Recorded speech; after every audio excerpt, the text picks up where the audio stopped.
Hello, we are presenter from Group 6 in Section 4, Leadership and Supervision, BPB 34502.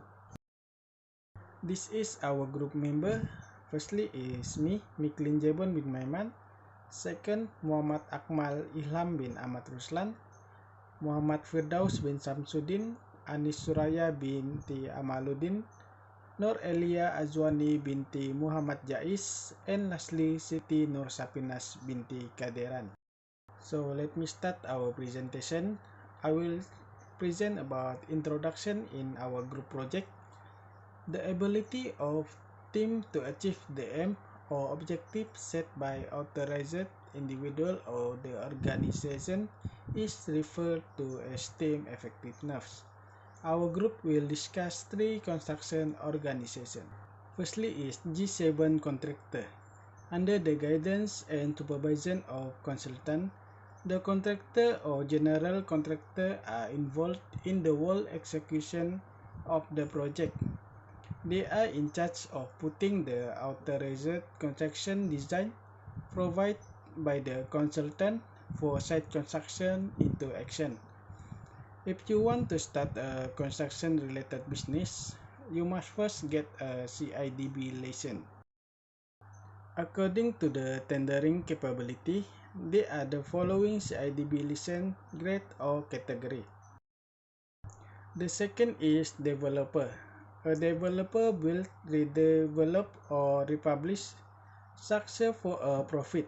They are not the same as property investor who buy finished structure and then sell or rent them for a profit, although there is definitely some overlap. Smaller developer may often sell complete development, but bigger developer may be able to hold complete development, building up huge portfolio of property, effectively function as a property investor.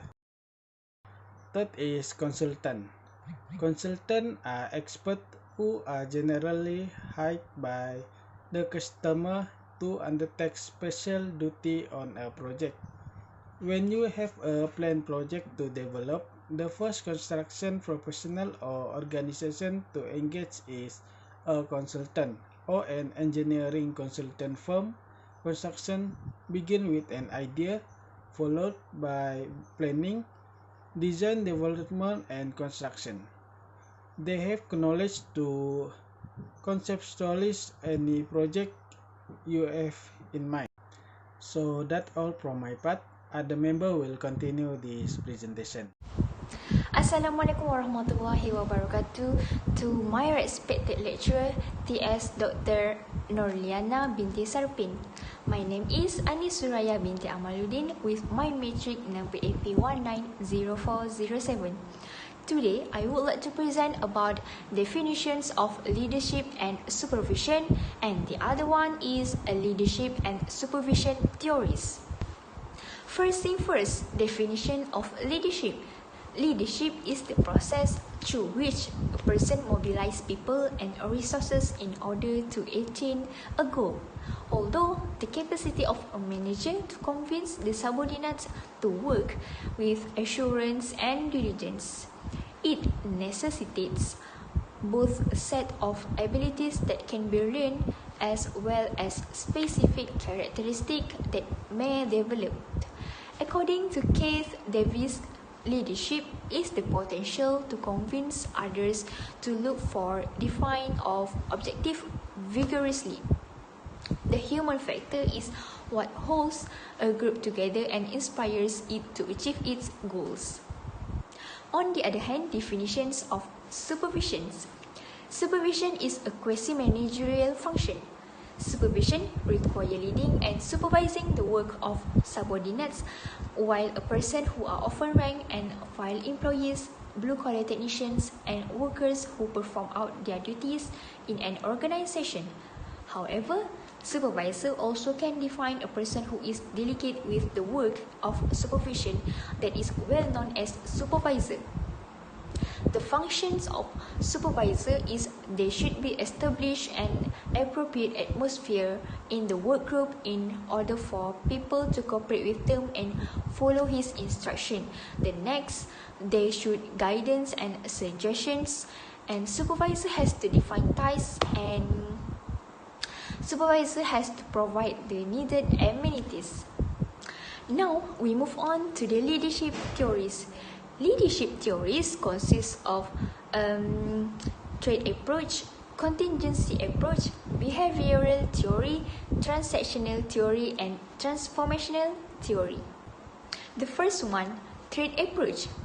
According Northhouse 2004, trait theory has initially identified some traits associated with good leaders, which is intelligence, self-confidence, determination, integrity, and sociability. Although, trait research YUKL 2006 found several traits that were linked with leadership effectiveness, which is a high energy level and tolerance for stress, self-confidence, an internal locus of control orientation, emotional stability, and maturity, also personal integrity. The second one, contingency approach. In the 1960s, Fred Fiedler came the first theory by using the contingency approach, which the contingency theory of effectiveness. Leadership effectiveness has depends on the synergy of two factors such as the leader's job or relation, motivations, and aspects of the situation. The third one is behavioral theory. Behavioral theory is on the leader's real behavior and actions rather than their qualities or attributes. In other words, this method emphasizes that successful role behavior results in effective leadership. And the fourth one, transactional theory.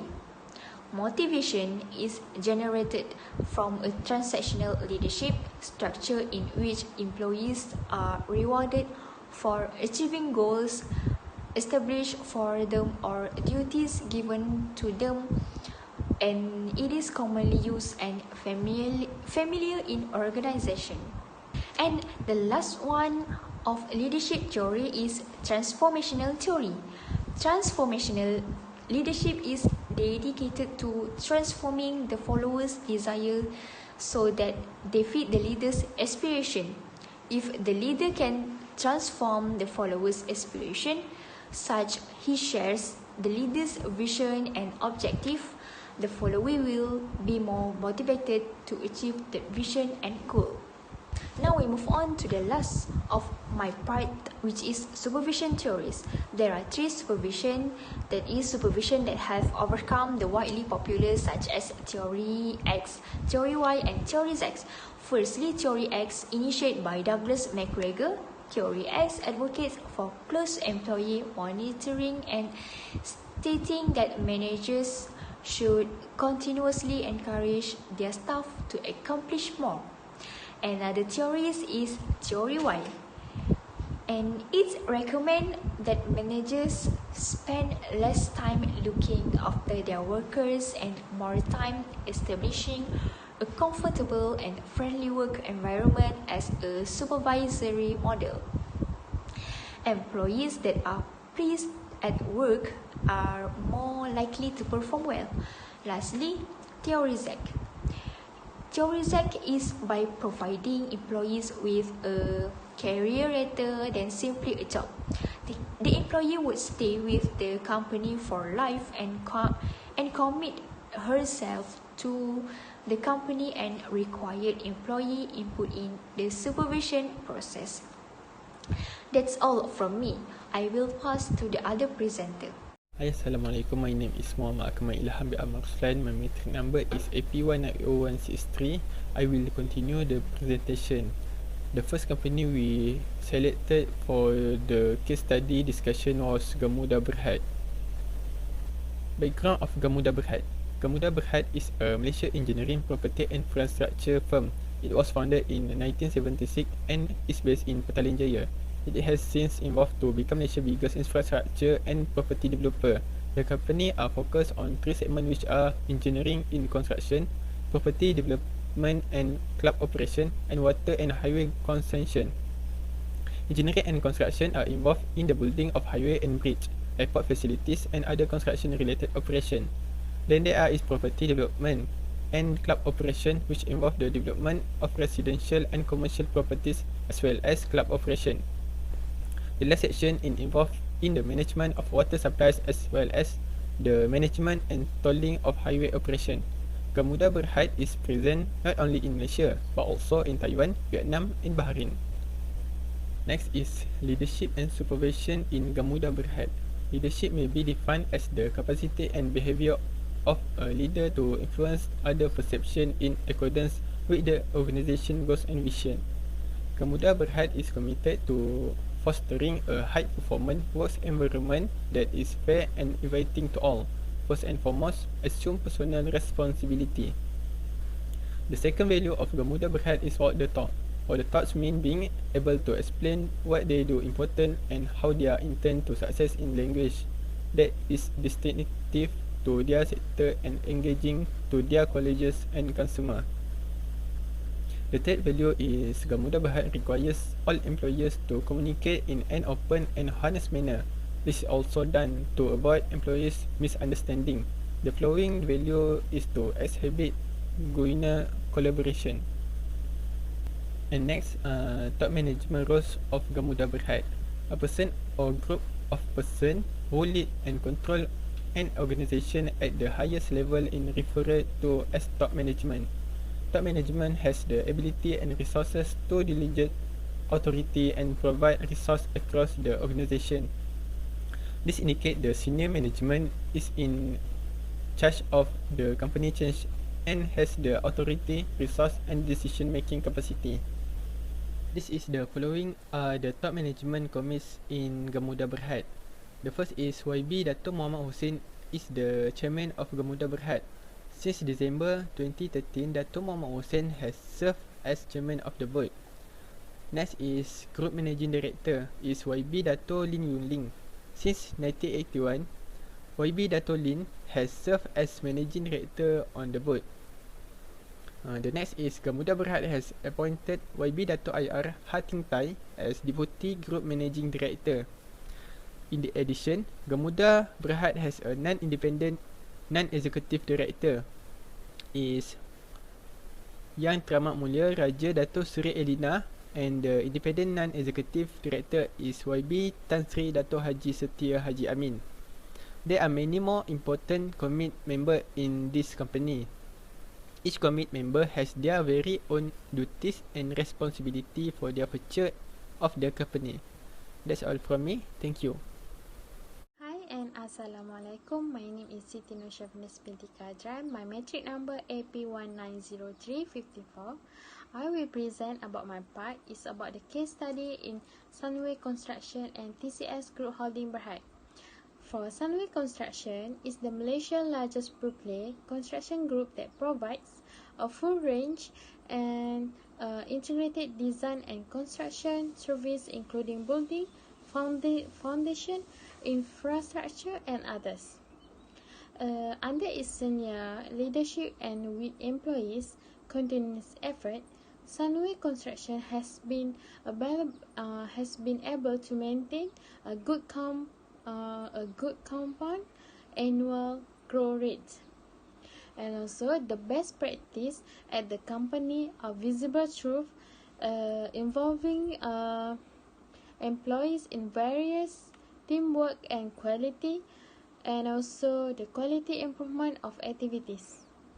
The top management is chargeable for establishing project, policies, guidelines, and strategy objectives. Likewise, as for providing leadership and direction for quality management within the organization. It also establishes those responsible and hold them in command of a good kind of management system processes. Next is about the TCS Group Holding Berhad.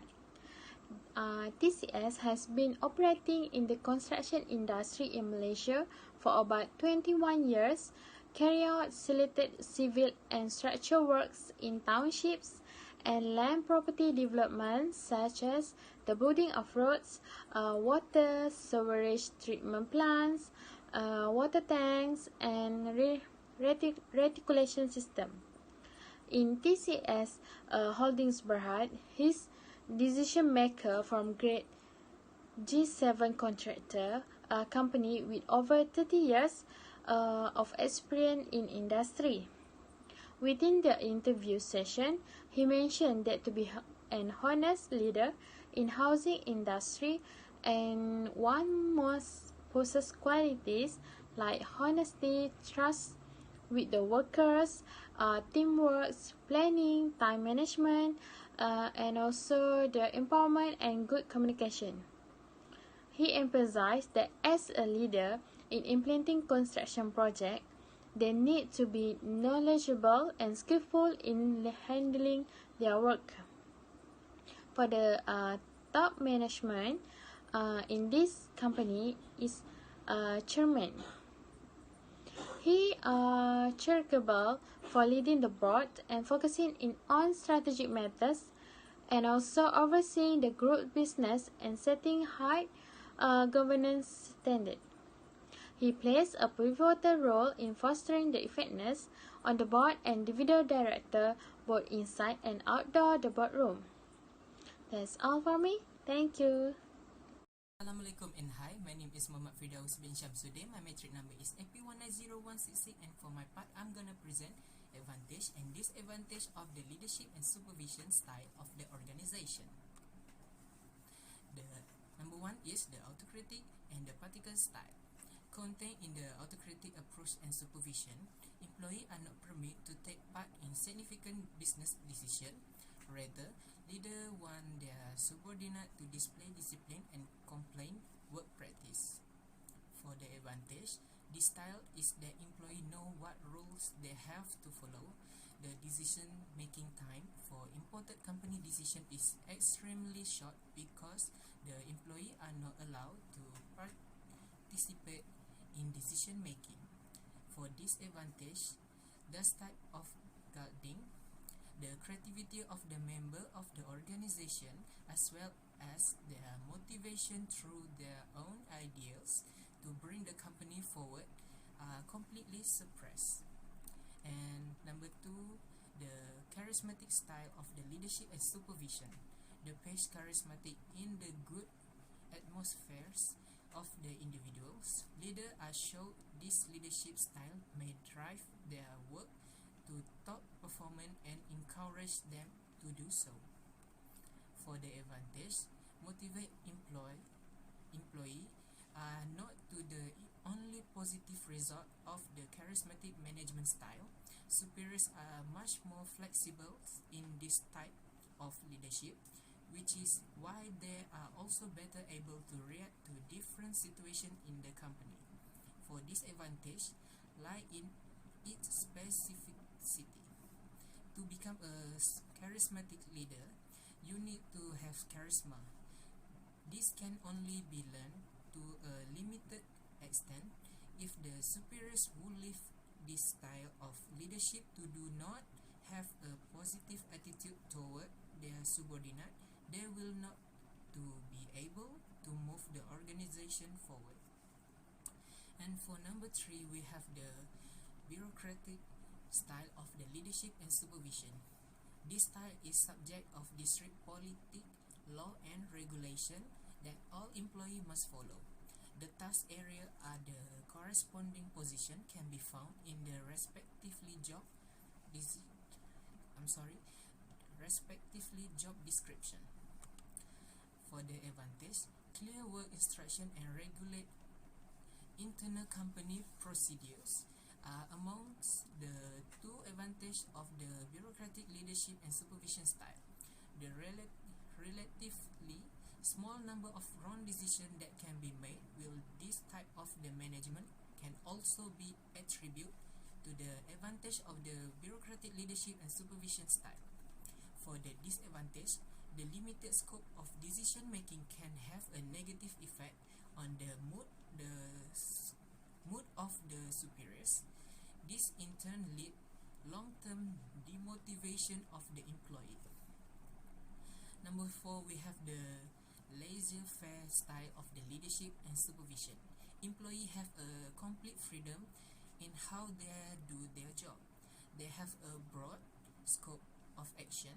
The group decide on the procedures and take control of the decision taken. The supervisor assume the role of the information broker and is also available as a consultant of emerging issue. For the advantage, attribute to the enormous scope of decision making on the part of the employee. Their motivation is very high in this type of leadership and supervision. The creativity of employee is encouraged. For the disadvantage, entail is much longer than the benefit outlined. In an organization, not all subordinate can do without clear instruction. And lastly is the three-dimensional style of leadership and supervision. This style explains that the ideal way to lead a group of people does not exist. The three-dimensional style could be considered as the type of the leadership and supervision that can best be applied in reality. For the advantage is flexibility. If leader adapt to the company situation, it will have a positive effect on everyone involved. The advantage in this case is that the different type of the management are practiced, and for the disadvantage, that is might also be ineffective in some situation.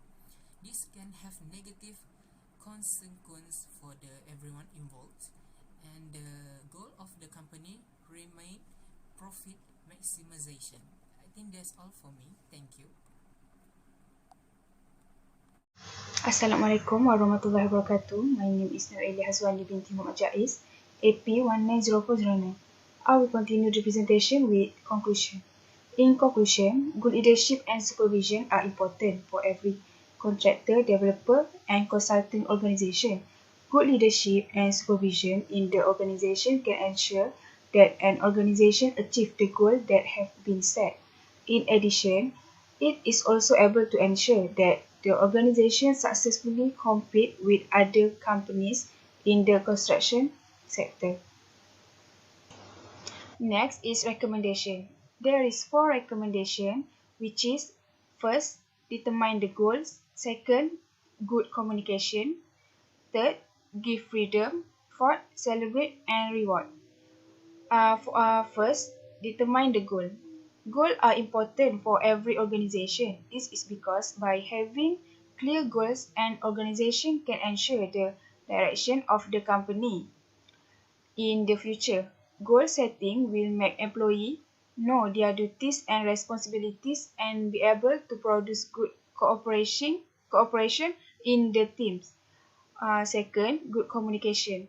Through good communication, all information, ideas, suggestion and discussion can be conveyed effectively. This is because when lack communication among organizations may result in the delivery of the information and ideas cannot be conveyed well and can lead to misunderstanding. Third, give freedom. When employees are given freedom in the team, they will feel happy and freedom. For example, if given freedom to do a job, it can produce employees who are creative and innovative in doing something because they are free to do what they want. With this, it can help employee eager to work in a team.